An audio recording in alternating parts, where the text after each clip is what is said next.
Sejam bem-vindos a essa aula que nós vamos trabalhar com a primeira técnica de amostragem, que é a tabela de números aleatórios.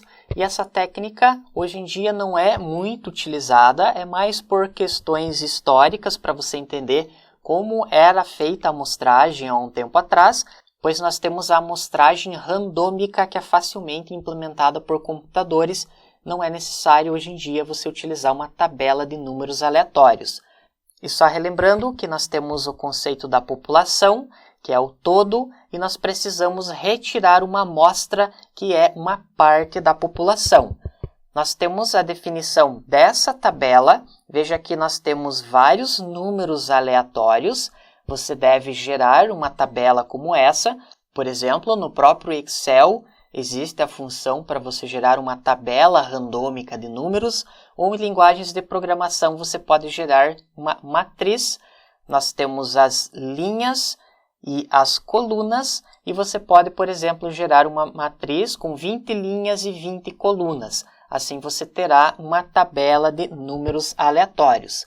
E vamos supor que nós temos uma população com 80 pessoas, podem ser os alunos de uma determinada turma da universidade, e você precisa retirar uma amostra de somente 5 alunos. Relembrando que você precisa retirar essa amostra randomicamente, pois nós estamos trabalhando com a seleção baseada em probabilidade, em que um elemento tem as mesmas chances de ser selecionado do que todos os outros elementos da população. Como nós temos 80 alunos, são 2 casas esse número, e nós vamos considerar que nós temos o aluno com o ID 1 até o ID 80. Você repassa um identificador para cada aluno. Provavelmente cada aluno da sala de aula tem um número de matrícula e você pode utilizar esse número de matrícula para fazer o sorteio da amostra das 5 pessoas. Como nós temos 2 casas, você vai fazer a seleção de 2 em 2. Note que eu estou começando nessa parte superior esquerda e temos esse valor 14. Veja que 14 não é maior do que 80. Então, quer dizer que eu posso selecionar esse aluno com o ID 14. Logo na sequência, eu ando uma casa para frente e posso selecionar o aluno com o ID número 15. Depois eu seleciono 92, só que veja que nós temos a população até 80. Eu não considero esse 92. Sigo adiante, 65 é um número válido, 35 também é um número válido, 89 é maior do que a população, não seleciono, e o 79 é menor do que o 80. Existe um aluno com o ID 79. Com isso, nós fechamos essa seleção, buscamos o aluno número 14, o número 15, o número 65, o 35 e o 79. E caso você tivesse mais alunos para selecionar, você seguiria andando nessa tabela de números aleatórios. Não necessariamente você precisa começar da esquerda para a direita, você pode começar da direita para a esquerda, e não necessariamente você vai fazer nessa ordem horizontal. Você pode selecionar os dados na diagonal.